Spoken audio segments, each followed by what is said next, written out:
Sua Bíblia no Evangelho, como você está, faça o acompanhamento dos versículos que mencionaremos nessa noite. Marcos, capítulo de número 5, a partir do versículo de número 24. Quem encontrou, diga glória. Quem não achou, diga misericórdia. Então acha aí, crente. Diz assim: foi com ele, grande multidão o seguia, e comprimindo, aconteceu que certa mulher que havia 12 anos vinha sofrendo de uma hemorragia e muito padecera à mão de vários médicos, tendo despendido tudo quanto possuía, sem contudo nada aproveitar. Antes, pelo contrário, indo a pior. Verso 27 do capítulo 5. Tendo ouvido falar da fama de Jesus, vindo por detrás dele e por entre a multidão, tocou-lhe a veste, porque dizia: se eu apenas lhe tocar as vestes, ficarei curada. E logo se lhe estancou a hemorragia e sentiu no corpo estar curada do seu flagelo.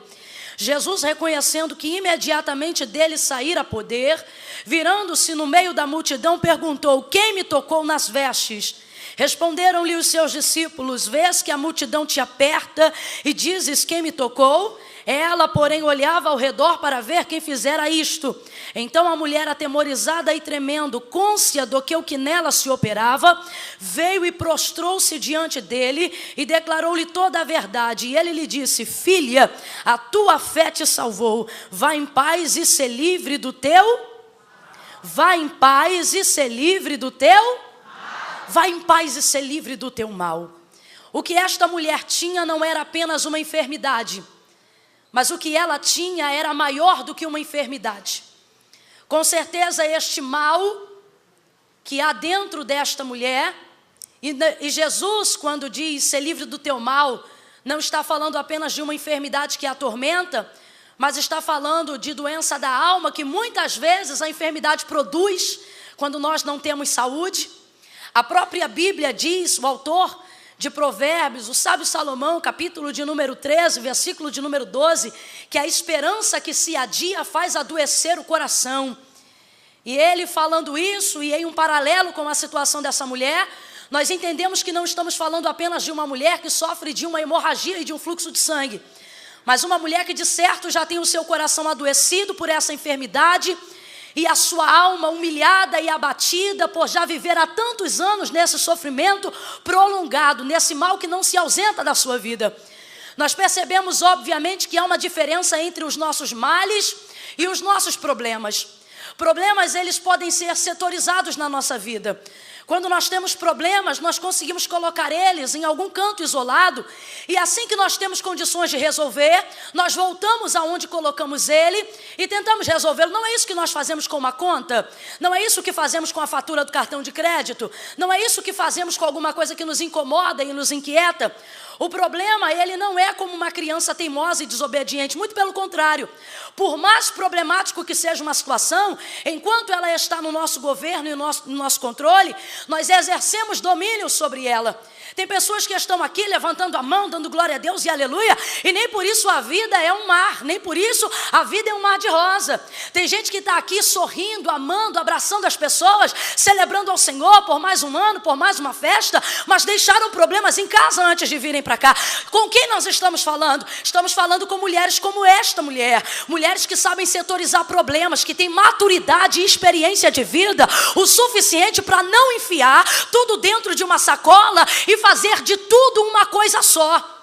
Quem faz isso não tem paz, quem faz isso não tem sossego, quem faz isso não consegue prosseguir com a sua vida, quem faz isso fica parado e estagnado no mesmo lugar. Esta mulher, ela foi de encontro a Jesus para receber um milagre. Esta mulher, ela tinha um alvo. E irmã Camila, como foi que ela conseguiu atingir esse alvo? Quando ela primeiramente teve consciência de que os problemas dela precisavam andar separados dos males dela. Por que tem pessoas que não conseguem nada na vida? Porque elas pegam os problemas, os males e colocam tudo numa sacola só. E quando elas têm a oportunidade de estar diante de Jesus, elas não sabem o que pedir a Jesus, porque tem tanta coisa que nem elas sabem mais o que querem e nem sabem mais qual é a prioridade realidade que precisam que Jesus resolva. Tem gente que vem para a igreja e pede tanta coisa, fala com Jesus tanta coisa, que quando ele passa e pergunta: o que queres que eu te faça? Aí vai lá na lista de problemas, de situações e de coisas que poderia fazer e não fez, e fica lá olhando. E enquanto você está procurando, Jesus já passou e nem pode mais atender o pedido. Por quê? Porque você misturou tudo dentro de uma sacola só. Perceba o que eu vou lhe dizer nesta noite. Os nossos problemas precisam ser setorizados. Há coisas na sua vida que estão sobre o seu domínio. Há coisas na sua vida que estão sobre o seu controle.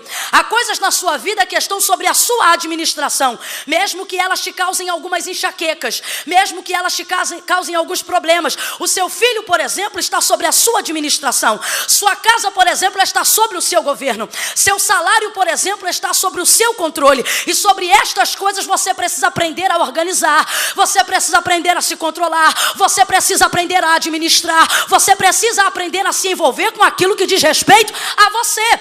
O problema é que as pessoas vêm para a casa de Deus e quer colocar no colo de Deus tudo aquilo que está sobre o governo delas. Isso é falta de maturidade. Você precisa entender que para Deus a gente coloca o que não pode fazer. Para Deus a gente apresenta o que foge do nosso controle. Para Deus a gente coloca o que não está sobre o nosso domínio. Perceba, o Senhor, Ele cria o universo, o céu e a terra, tudo aquilo que existe, tudo aquilo que há. E a Bíblia diz que agora o Senhor entrega tudo nas mãos de Adão. Adão, a terra é tua, sujeita a ela, domina ela, porque você exerce autoridade sobre ela. Inclusive, Adão, a responsabilidade de nomear todos os animais dessa selva é sua. O nome que você decidir, esse será o nome deles. Deus havia feito, mas entregou todo o governo, controle e autoridade sobre Adão. Não é isto que o salmista, frente a frente, vai salmodiar ao dizer: os céus são do Senhor, mas a terra Ele deu aos filhos dos homens. O que é que Ele está dizendo? O que é da terra é você que cuida. Aprende a lidar com as suas questões. Tem gente que não consegue lidar com as próprias questões, e nem é tão difícil de lidar com as próprias questões. Perceba que Jesus vai dar uma orientação nos seus sermões, quando ele fala de providência. Mateus capítulo 24, por exemplo, ele vai falar o quê? 7, perdão, ele vai falar o quê? Não cuideis de andar ansiosos por coisa alguma, porque o vosso Pai que está no céu, Ele sabe de todas as coisas que vocês precisam. Por que Jesus dizia isso? Porque o povo incomodava o céu com negócios da terra. O povo ficava sem dormir perguntando: o que comeremos e o que beberemos, o que vestiremos e como caminharemos. E o Senhor dizia, em outras palavras, no populacho, para todo mundo entender, Jesus está dando uma dica e dizendo: para de perder tempo com o que eu faço diariamente. Começa a apresentar diante de mim coisas improváveis, coisas impossíveis, coisas que fugiram ao teu controle. O problema é que está faltando maturidade em muita gente para identificar o que é problema e o que é mal. Tem gente que não consegue setorizar os próprios problemas. Já viu? Tem mãe que fica com raiva do esposo, e como não pode bater no esposo, senta a vara sem razão do filho. Ela faz com o filho o que queria fazer com o esposo e não pode. E tem gente que briga com o filho, e como não tem coragem de corrigir o filho, aí desconta no marido que chega em casa depois de 8 horas de trabalho, tudo o que queria fazer com o filho, mas não fez, aí faz com o marido. Já viu que tem gente que passa problema em casa, aí vem para a igreja e desconta tudo no porteiro? A paz do seu irmão, tudo de bom? Tudo bom? O que tem de bom? Já está descontando nos outros. Sabe o que é isso? Jesus está dizendo: vou fazer milagre quando você ganhar maturidade, vou fazer milagre quando você ter experiência, vou fazer milagre quando você aprender a separar as coisas. A gente acha que porque Jesus é grande, porque Deus é Deus, a gente tem que enfiar tudo numa sacola e colocar no colo dele e falar: aí Jesus, está aí. Só que Jesus está dizendo: está aqui nada, minha filha. Tem coisa que está aí. Calabachubidaraia.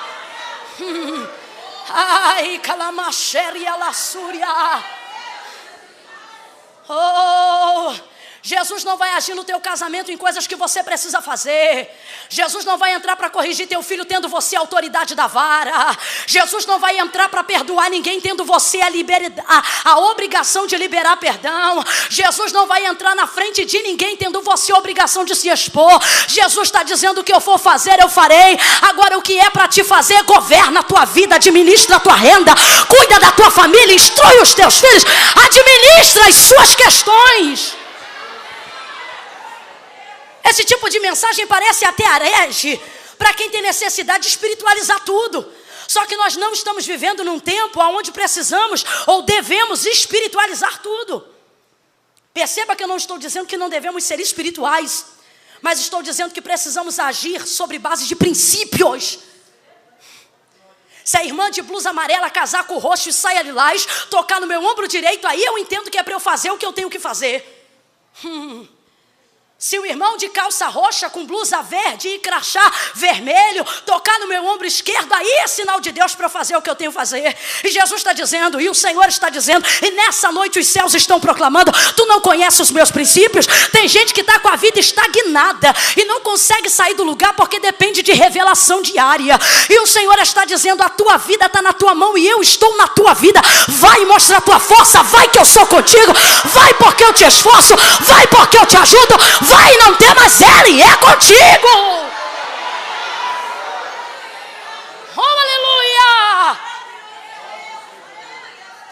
Oh, aleluia! Esta mulher entende que ela não tem apenas uma enfermidade, mas ela tem um mal. Como eu sei que o que eu tenho não é uma enfermidade? Como que eu sei que o que eu tenho não é apenas um problema? Não é desmerecendo o problema de ninguém, mas pior do que um problema é ter um mal. Como é que eu sei, irmã Camila, que eu tenho um mal? O mal, ele se apresenta com sofrimento prolongado. Lembra quando eu disse que o problema é como uma criança que a gente pede para ficar sentada e ele é obediente e fica ali até que nós resolvamos? O mal não, o mal é o contrário. O mal é como uma criança indisciplinada e teimosa que a gente pede fica aí e ela não fica. Que a gente pede não grita e ela grita. Que a gente pede não faz escândalo e ela faz. A gente fala eu vou te bater e ela faz assim mesmo. É só para nós entendermos o comportamento de quem tem um mal. Ele fala mais alto do que nós. Ele não consegue ser domado, não consegue ser controlado. E por isso ele não é um problema, ele é um mal. Sabe do que Jesus está falando e quer tratar nessa noite conosco? De questões que não conseguimos controlar. De questões que não sabemos resolver. De manias, características da personalidade que só te atrapalham, só te entristecem, só te fazem chorar quando a festa acaba, e mesmo assim você não consegue deixá-las. Aí você diz, mas por que eu não consigo deixar de ser assim? Porque não é você que deixa, é Jesus que faz ela deixar você. Quem consegue entender a diferença, diga eu. E se é Jesus que faz, você não pode tentar resolver isso sozinho, porque tem gente abrindo mão de si próprio, achando, irmã, eu sou assim desde que nasci, não mudo mais. Essa não é a verdadeira pregação do Evangelho. A verdadeira pregação do Evangelho propõe transformação. Aleluia! Vale a pena aqui ressaltar a característica da enfermidade que esta mulher possuía. Esta mulher possuía uma hemorragia, um fluxo contínuo interno de sangue, que quando já se enchia, não ficava mais dentro de si, mas esvaía. Nenhum sangue brota de fora para dentro, mas de dentro para fora. Pelo menos nesse caso aqui. É válido dizer o que o Senhor falou acerca desta enfermidade, quando deu a lei a Moisés. Havia um ritual de purificação que precisava ser feito e respeitado por todos os habitantes e filhos de Israel no arraial. E agora regia acerca das mulheres que estivessem atravessando período menstrual, por exemplo. Que não fossem tocadas, que seus maridos não se aproximassem delas. E que elas também não tocassem absolutamente nada e nem ninguém de dentro do arraial. Por quê? Porque a enfermidade ou o período do fluxo de sangue ou qualquer doença que refletisse sangue contínuo por um tempo fazia com que a pessoa se colocasse como imunda. E era visto como imundo. Que enfermidade é esta? Que situação é esta? É uma situação que causa rejeição. Perceba que esta mulher não é imunda porque peca. Esta mulher não é imunda porque adultera. Esta mulher não é imunda porque se suja na lama da vida. Não! Esta mulher foi acometida de uma enfermidade que colocou ela numa situação que não era a que ela queria. Sabe do que isso fala? Fala quando coisas se achegam a nós, ou situações cobrem a nossa vida, a nossa casa, ou a nossa própria vida. ou até jeito, personalidade que a gente não escolheu ser assim, ou não queria ser assim. Escute o que eu vou lhe dizer, irmão. Há pessoas que têm aqui enfermidade na alma, enfermidade na mente, enfermidade no coração, e elas não escolheram ser assim. Foi uma situação que veio. Você acha que uma pessoa tímida é tímida porque nasceu assim? Não, porque ninguém nasce tímido. Há alguma situação na vida que explica uma timidez exacerbada. Você acha que uma pessoa que não tem nenhum tipo de prazer pela vida, ou pela sociedade, ou pela comunhão com as pessoas, nasceu antissocial? Não. De alguma forma, alguma coisa ao longo e período da vida dela transformou ela nessa pessoa, mesmo que ela não goste de ser assim. É o que está acontecendo com esta mulher. Este mal causava rejeição. Quando nós temos um mal, ele causa rejeição. E não é só em nós, é nas pessoas que estão à nossa volta. Às vezes a gente não entende porque não é abraçado. Às vezes a gente não entende porque não é tão querido. Às vezes a gente não entende porque não é tão convidado. E começamos a culpar as outras pessoas porque não nos convidam. Começamos a culpar as outras pessoas que não nos abraçam. Dificilmente você vê alguém falando assim: eu estou triste hoje porque eu não abracei a fulana. Na maioria das vezes eu estou triste porque a fulana não me abraçou. Você dificilmente vai ouvir alguém dizendo assim: eu estou triste porque eu queria conversar com a fulana, queria que ela desabafasse comigo, e eu não consegui ter tempo. Não, difícil. Na maioria das vezes eu estou chateado porque eu queria falar com o pastor e ele não me ouviu. Só que o Senhor está dizendo: a maior característica de que você tem um mal é que você culpa todo mundo e esquece que a responsabilidade das suas enfermidades são suas e não dos outros. Precisa dar glória não, eu também não dava. Esta mulher tem um mal que não é voluntário, mas causa rejeição. Perceba que as pessoas mais ásperas na igreja são as mais carentes. Já viu aquela irmã explosiva que chega chutando e sai se espalhando? Já viu aquela irmã que a gente vigia para não botar ela na cantina porque senão dá rolo? Já viu aquela irmã que a gente procura tirar ela da frente da liderança porque a gente sabe que o mistério com ela é forte? Ela é sincera, ela não mente, ela não rouba, ela fala na cara, mas tudo que ela bota a mão causa rejeição nas pessoas. Oh, meu Deus do céu, Jesus está dizendo: eu vim te tratar, mulher. Jesus está dizendo: eu vim te tratar, mulher. Jesus está dizendo: eu vim te tratar, mulher. A enfermidade dela causa rejeição. Primeiro nível de rejeição é a rejeição conjugal. Tem mulher que reclama porque que o marido é amigo de todo mundo e não é amigo dela. Oh, meu Deus, e a gente sempre culpa o marido. Essa mulher pode ser que ela fosse casada. E se ela fosse casada, já havia 12 anos sem carinho, 12 anos sem vida sexual, 12 anos sem atividade marital, 12 anos sem carinho, sem afago, sem aconchego, sem um ombro amigo, sem dividir a cama com alguém. Pode ser que ela não fosse casada. E se ela não fosse casada, eu não sei o que é pior. Se é ter vivido por um tempo casado e depois em 12 anos não estar mais com ninguém, ou se é ter a expectativa de que nunca vai ter ninguém, porque o tempo passa e eu não consigo mudar a minha vida. Segunda característica desta enfermidade, desta rejeição: segregação social, rejeição social. Pessoas que não conseguem viver em koinonia, pessoas que não conseguem viver em comunhão. Já viu aquela irmã que nunca consegue participar da festa? Ela nunca usa o uniforme, não é uma vez, não é uma falha nem um dia. A festa tem 3, ela não consegue vir nos 3. E se vem, ela vem nos 3 sem uniforme. E não senta no banco. Porque ainda tem aquela que deu problema na blusa, mas diz: ô pastor, me coloca aí. Ela enrola um lenço amarelo, uma fita cor de abóbora, se veste de preto só para representar. Mas ela quer sentar. Não, eu estou falando de gente que fica na igreja 10 anos e 8 anos não senta no departamento. Já viu aquelas pessoas que sabem o lugar, mas chega e senta lá atrás? Ô infelicidade do capeta. Não consegue ficar junto, não consegue entrar. E tem gente que já está fazendo cara feia. Não está gostando da mensagem, mas mensagem que transforma é mensagem que confronta, mensagem que transforma é mensagem que liberta. Nunca está no culto de ação de graça, nunca consegue visitar e nem ser visitada, nunca oferece um bolo, nunca dá uma Coca-Cola. Vai ter um passeio, eu não gosto dessas coisas. Vai ter uma confraternização, eu não vou.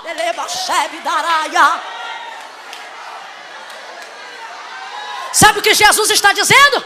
Até hoje você pode ter conseguido com esta enfermidade rejeitar as pessoas, mas Jesus está dizendo: eu gosto de você chata do jeito que você é, gosto de você metida como você é, e vou te trazer para perto, e vou te transformar. Você pode ter conseguido atribular teu pai, pode ter conseguido atribular teu pastor, você pode conseguir irritar essa irmã que está ao seu lado, mas a Jesus ninguém atribula, e Jesus está decidido a transformar a tua vida. Fala para esse crente aí: Jesus ninguém atribula, a Jesus ninguém atribula. Ele é a calma, Ele é a paz, Ele é a voz, Ele é a autoridade, conselheiro, Deus forte, Pai de eternidade. A Jesus ninguém irrita. Ei, lembra quando ele diz pela boca do profeta Isaías: pode uma mãe esquecer-se do filho que gerou? Esquecer não pode, mas abandonar pode, porque a mulher que gera não esquece que gera, ela pode largar, mas esquecer que gerou não esquece. Só que Jesus está dizendo: porém, contudo, todavia, ainda que essa louca esqueça, eu, porém, todavia, nunca esquecerei de vós, esse que tem o vosso nome gravado na palma da minha mão. O que é que a Bíblia diz ainda mais? Ainda que teu pai e tua mãe te esqueçam, eu, porém, contudo, todavia, nunca me esquecerei de vós. Essa palavra pode ser interpretada de várias formas. Hoje, por exemplo, pode ser Jesus dizendo: tua família não te suportou, mas eu te suporto. Tua igreja não está aguentando porque você é chata, mas eu estou com você. Estou do seu lado e vou trabalhar na sua vida. Ei, só que tem uma característica: Jesus não é individualista. Se tem uma pessoa que andava no meio do povo, era Jesus. Jesus não conserta ninguém para andar sozinho. É por isso que tem gente que começa com ele e termina sem ele. Por quê? Porque não quis andar com quem ele anda também. Tem gente que quer pegar Jesus e quer dizer: Jesus conhece meu coração. Vocês aí, não gostam de mim não, ó. Mas Jesus sabe o que está no meu coração, e só Jesus sabe. O problema é que você não fala para as pessoas. O problema é que você não expressa para as pessoas. Sabe qual é a maior manifestação do amor de Deus? João capítulo 3, verso 16. E Deus amou o mundo de tal maneira que deu o seu Filho unigênito, para que todo aquele que nele crê não pereça, mas tenha vida eterna. João explica isso melhor ainda. Deus já existia antes? Já. Deus já operava antes? Já. Deus já falava com o homem antes de Cristo? Já. Antes do Cristo encarnado? Já. Sim, falava. Em carne, melhor dizendo? Já. Agora era esporádico. Tinha tempos de silêncio, a terra se abria, porque o homem precisava andar de uma forma diante de Deus. E Deus tratava com o homem esporadicamente, porque era um aqui e outro lá. Mas quando Jesus veio para redimir a humanidade, e dentre os que falam dele, o que eu mais gosto é de João, capítulo 1, ele vai dizer: no princípio era o verbo, era a palavra. Está falando de quem? De Deus. No princípio era Deus.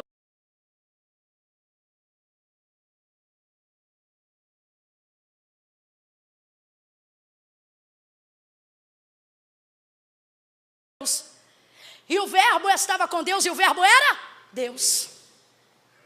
Mas a Bíblia diz que agora o verbo se fez. Aquilo que estava interno se tornou externo, aquilo que estava oculto se tornou revelado. Quem é Jesus? Jesus é a expressão do amor de Deus, como revelado em meio dos homens. Deus já existia, mas Jesus se revelou em meio dos homens. E é por isso que João vai dizer: e vimos a sua glória. Vimos, ninguém viu Deus, mas quem viu Jesus contemplou a face de seu Filho que está no seio do Pai. Vimos a sua glória como a glória do unigênito do Pai. E não só viram não, sentamos com Ele, conversamos com Ele, abraçamos Ele, andamos com Ele, fizemos cruzadas com Ele, cultos com Ele, curamos com Ele, expulsamos demônio com Ele, acordamos com Ele, dormimos com Ele. Sabe o que João está dizendo? Outrora tínhamos uma imaginação que não era revelada, mas agora estamos vendo aquilo que outrora só conhecíamos de ouvir falar. Tem gente que está igual Deus no Antigo Testamento, a gente só conhece de ouvir falar. Não foi isso que Jó colocou antes de estar intimamente ligado a Deus? Ele disse o quê? Que antes conhecia de ouvir falar, mas agora os olhos dele viam. Esse via não é ver a pessoa bendita de Deus em seu trono. Esse via é: agora eu estou ligado ao Senhor. Tem gente que tem que se externar, tem que colocar para fora. Esta mulher, a fim de conseguir o milagre, setoriza os seus problemas e entende que ela tem um mal. Ei, uma coisa é você estar chateado e tirar o fio do telefone. Outra coisa é você viver com o fio do telefone desplugado para não falar com ninguém. Isso não é um problema, isso é um mal. Uma coisa É você estar tomando banho e não ouvir alguém chamando no portão ou interfonando na portaria. Outra coisa é você abrir o chuveiro porque você prefere ouvir a gota d'água do que atender alguém que está clamando sua presença no portal. Uma coisa é você não conseguir ser tão afetuoso com seu filho e dizer eu te amo todo dia. Pode ser que não seja do seu perfil. Outra coisa é você deixar esse menino crescer sem saber o que é um abraço seu.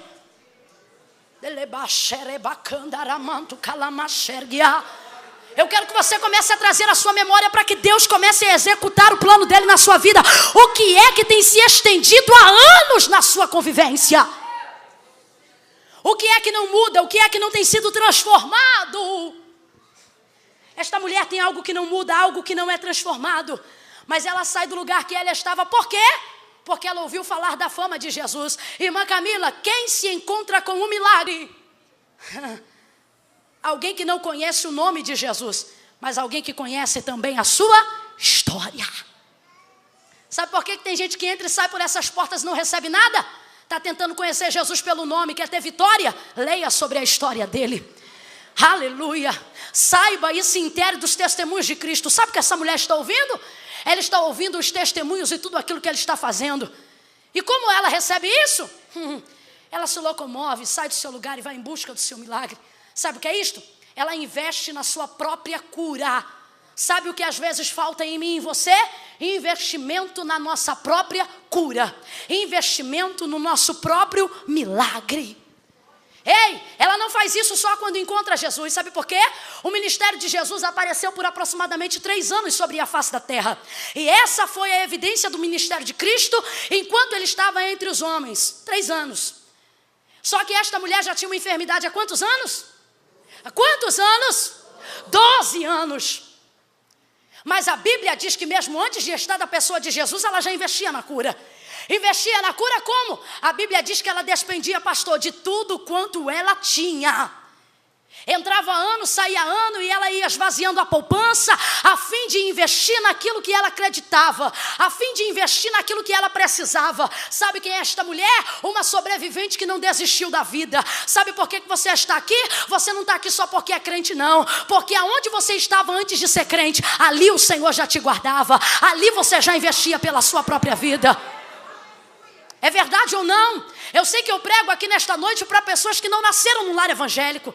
As mesmas que nasceram sofreram as mesmas tentações, porque o próprio Cristo também foi tentado. Mas sobretudo aquelas que passaram anos neste mundo e hoje estão diante da presença de Deus. Não pense você que você foi guardado apenas porque Jesus já te guardava. Você também lutava pela sua própria vida. Sabe o que Jesus está dizendo? Continue lutando por si próprio. Porque, irmã, Jesus não vai guerrear as minhas guerras? É óbvio, ele já está guerreando por você. Só que ele precisa que você tenha ânimo e motivação. E isso não tem nada a ver com fé. Josué era um homem de fé. Mas quando o Senhor lhe faz promessa e diz que vai dar a ele a autoridade de introduzir o povo na terra segundo o que prometeu a Moisés, ele diz para ele, não pasme, não te espantes, esforça-te e tem bom ânimo. Pega na mão desse irmão aí na unção de Deus. Pega. Não, irmão, na unção de Deus. Aleluia. E diz para esta pessoa, anima-te. Diz para ela, ânimo. Sacode essa irmã e diz, anima, minha filha. Levanta, investe na sua própria cura. Sem medo de errar, porque eu estou consciente de que pela misericórdia o Senhor está me usando nessa noite.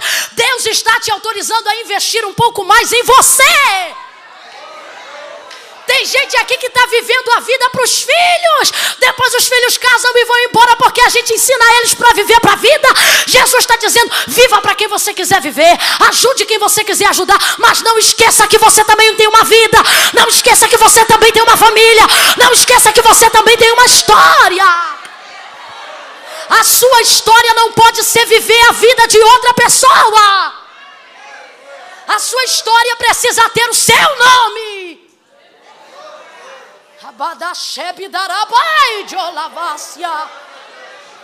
Tem gente aqui que está se acabando em prol de alguém. Eu não estou dizendo que você não tem que guerrear. Não estou dizendo que você não tem que pelejar. Mas o que é que você está fazendo por si próprio?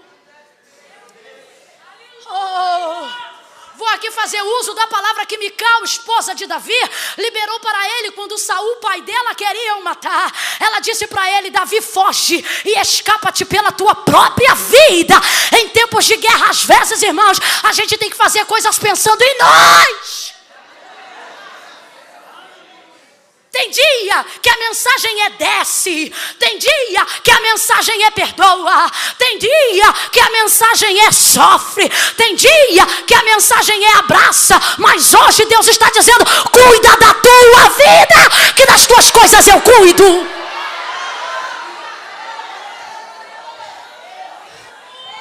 Está se acabando. Não consegue fazer o cabelo, não consegue cuidar do rosto. Eu sei que enganosa é a graça e passageira é a formosura, mas nós também precisamos ser bons mordomos do nosso corpo. Tem gente esquecendo o que é paz, o que é descanso, o que é alegria, o que é simplicidade da vida. Vive para o dinheiro, trabalha para o dinheiro, peleja por dinheiro e depois ganha o dinheiro todo para pagar os anos de saúde que perdeu pelo dinheiro. Alabaxebe Naraiá. Mãe Camila, eu estou bem, essa palavra não é para mim. Eu estou pelejando é pelo meu filho, então serve para ele também.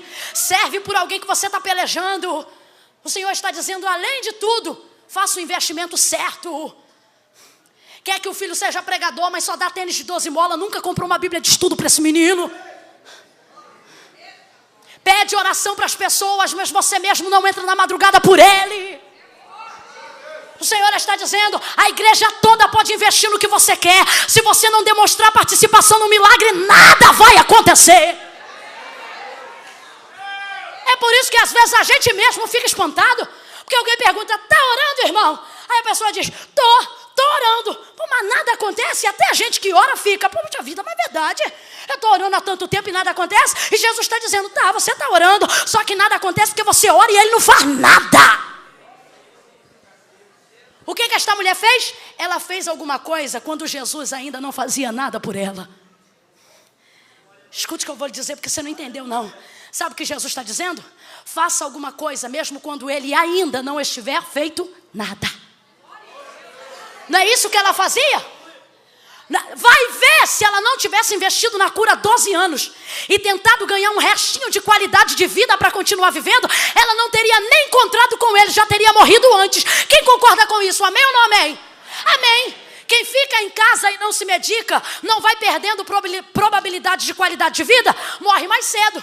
Quem não se cuida, morre mais cedo. Quem não investe, morre mais cedo. Quem não se prepara, morre mais cedo. Mas ela está investindo. E alguém pensa: mulher, para que tu está investindo tanto? Tu vai morrer mesmo. Mas ela não se entrega. Sabe o que é isto? É Deus contando com a nossa participação. Sabe o que o Senhor está dizendo? Sobreviva, porque eu ainda vou passar pela tua alabai de ergia. Sobreviva.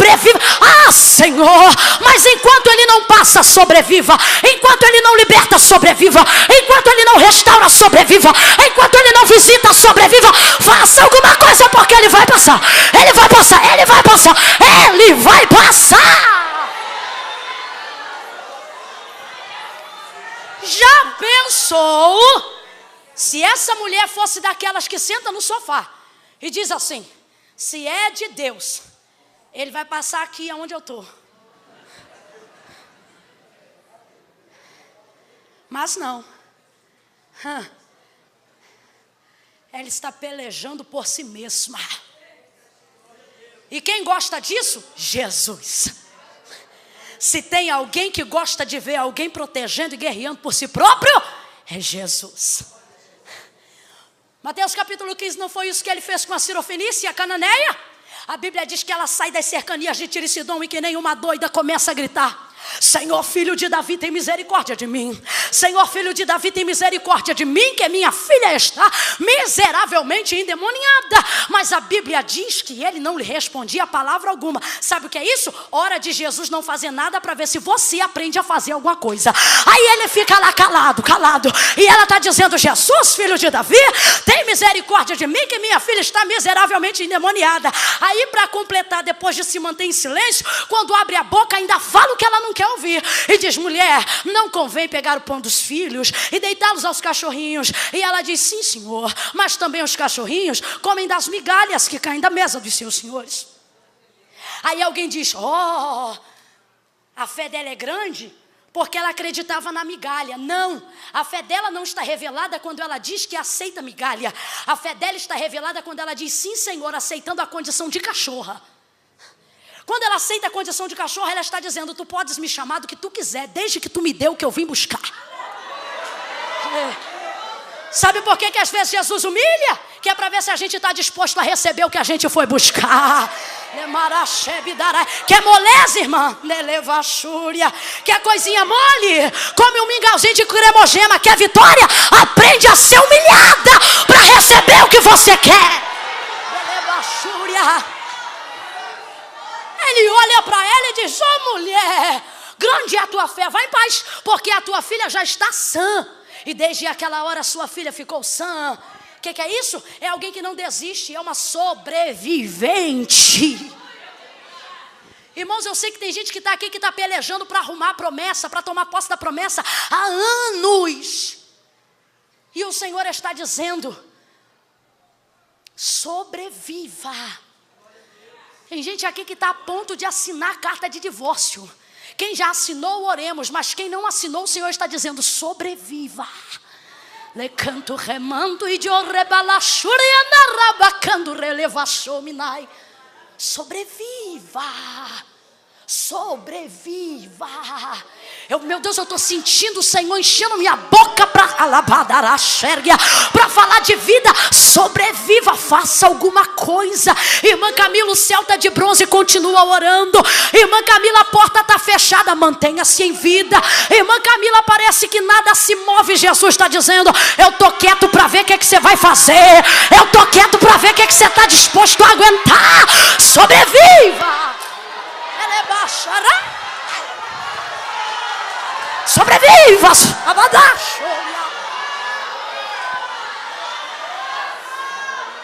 Você tem que ficar vivo. Bata no ombro de pelo menos 2 pessoas e diz, você tem que ficar vivo. Você tem que ficar vivo. Machore baracandarabalachebidaraya. Lelevassuri ramanto e cobelechia. Remanta candarabachebia. Aleite calabassore rebiaia.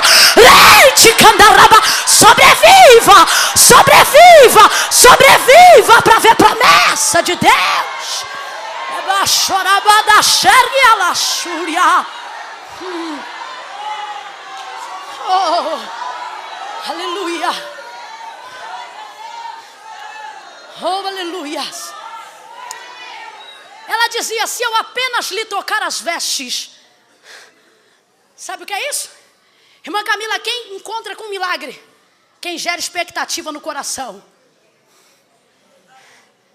Ela disse assim, pastor, se eu apenas lhe tocar as vestes. E desde quando tinha que tocar nas vestes para ser curado? Não foi ninguém que ensinou para ela, foi uma expectativa que ela gerou no seu coração. E mediante a sua fé, Deus lhe atendeu. Não é que a veste curava, é a fé que cura. Não é a veste que cura, é a fé que cura. Não é o manto que cura, é a fé que cura. Não é toalhinha de R$250 que cura, é a fé que cura. Não é meia de R$300 que cura, é a fé que cura. Não é sal de R$370, é a fé que cura. Não é rosa de R$100, é a fé que cura. Ela gerou a fé no coração dela e pensou, se eu apenas tocar as vestes, ficarei curado. Sabe do que me faz lembrar? Do que o povo fazia quando os apóstolos passavam. Ninguém disse que a sombra de Pedro curava.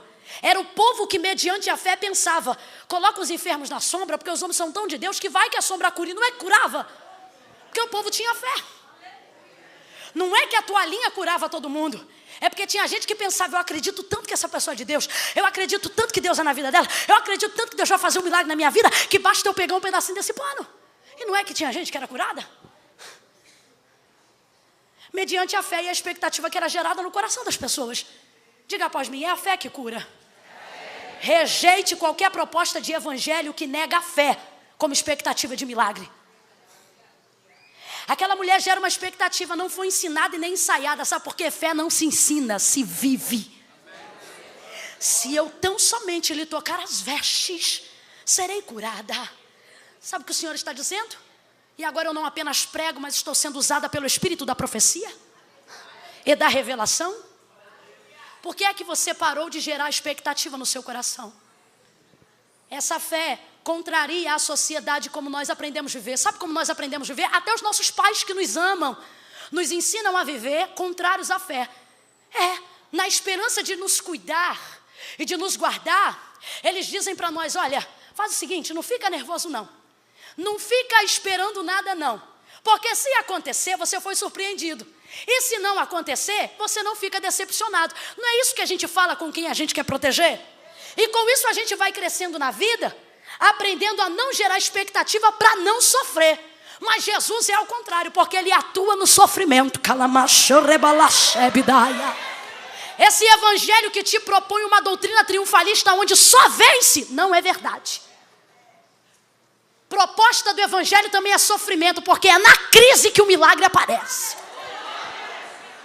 Irmã, eu quero viver um milagre. Quem quer viver um milagre, levanta a mão aí. Irmã, eu quero viver um milagre. Vai lá, gente, quem está precisando mesmo? Não estou falando de fatura de cartão, não. Estou falando de milagre, salvação, libertação, transformação. Irmã, só Jesus faz o que eu preciso. Vou repetir, quem quer viver um milagre? Então espere ficar pior. Não vai melhorar, vai ficar pior.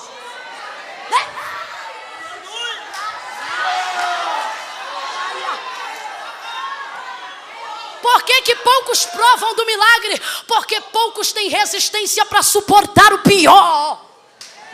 Só que quem passa o dia mal vê a luz da aurora no amanhecer.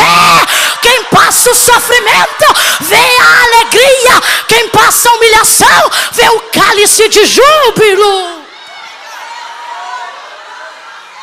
Gera expectativa. Jesus está dizendo, você não pode ter medo de sofrer, porque nesse sofrimento eu atuo. Alegria é muito bom, mas não ensina nada.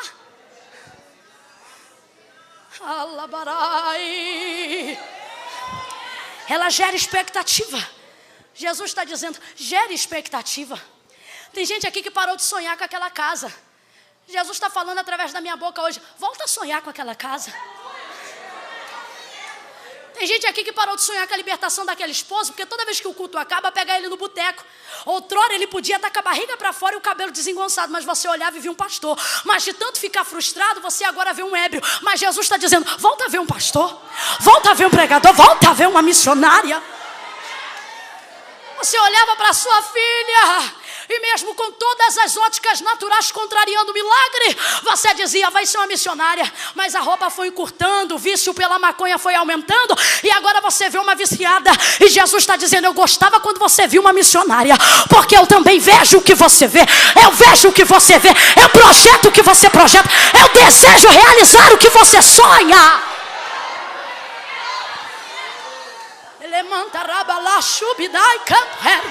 Jesus está falando e eu vou entregar. Por que é que você parou de se imaginar no volante desse carro? Por que é que você não se imagina mais pegando a carteira de habilitação? Por que é que você não se imagina mais andando para cima e para baixo de Rio Comprido, visitando casas com seu carrão? Jesus está dizendo, volta a pensar no carro, volta a pensar.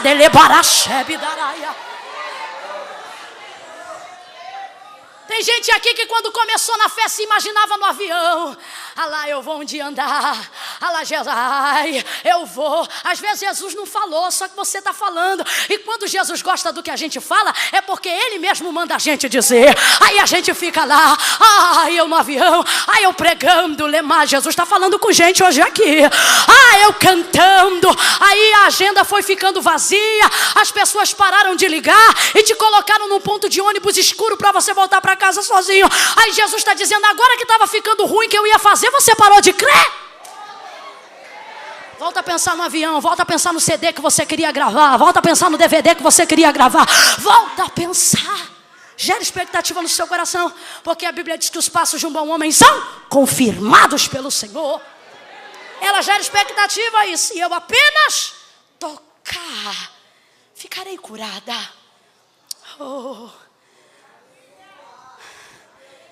Por que ela pensava assim? Porque na pureza e na inocência dela, ela pensava, eu tenho que tocar na veste com cuidado, porque minha enfermidade causa rejeição, impureza. E se eu tocar em Jesus, pode trazer um escândalo e todo mundo pensar que eu estou colocando ele para ser imundo. Na inocência dela, ela não sabia que não se pode tocar o que não pode ser sujo.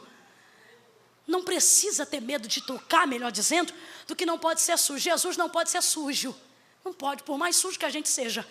É por isso que ele abraça pecador, abraça viciado. A gente que rejeita, Jesus não rejeita ninguém, Jesus abraça. Aí ela pensa, eu vou tocar sutilmente, vou tocar no silêncio, vou tocar só na veste.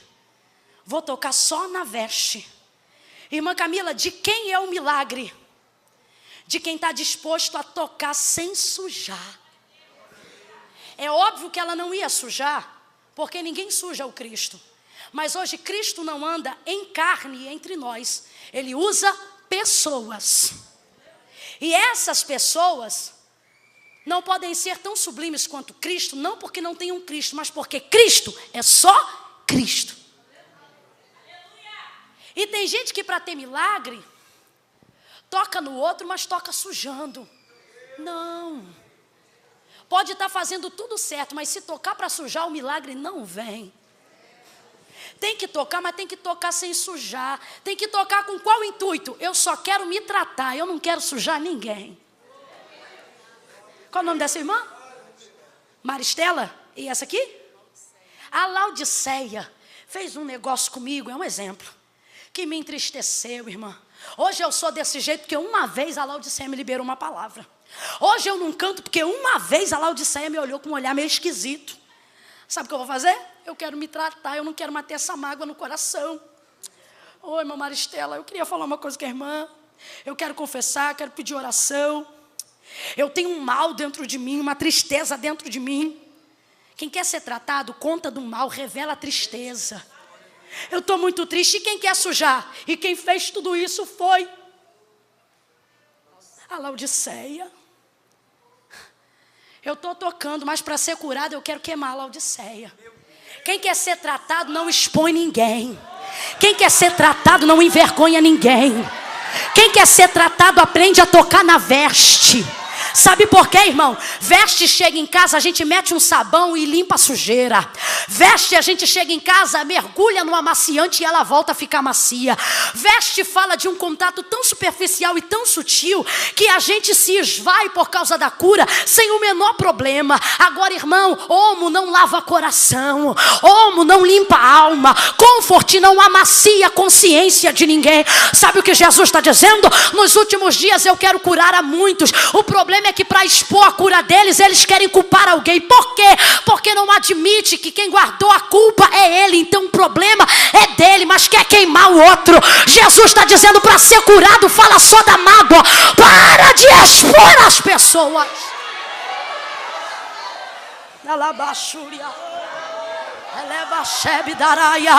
Eu não vou ficar com esse rolo sozinha, não. Pega na mão de quem está ao seu lado e diz, quer tocar, toca. Fala! Diz que quer tocar, toca, mas não suja. Quer tocar, toca, mas não suja. Quer tocar, toca, mas não suja. Fica de pé do teu lugar num salto de glória a Deus. Alabaxuria lamanta rabaxéria. Elamante ominasui de comenevilácia. Quem quer cura não precisa fazer escândalo. Quem quer cura toca nas vestes. Quem quer cura age em cima da expectativa da sua fé. Essa mulher encontrou com Jesus e ela tocou nas vestes. Sabe o que é isto? Eu vou fazer só o que eu preciso. Eu não preciso fazer além da conta. Irmã Camila, aonde está a vontade de Deus? Me responda dizendo, no meio. Onde está a vontade de Deus? Para ficar bem inteligível, porque nós usamos um outro termo, eu vou perguntar onde está a vontade de Deus. Você vai dizer no centro. Porque não é assim que a gente ora? Senhor, eu quero estar no centro da tua vontade. Aonde está a vontade de Deus? Aonde está a vontade de Deus? Centro não é nem na frente e nem atrás. Centro.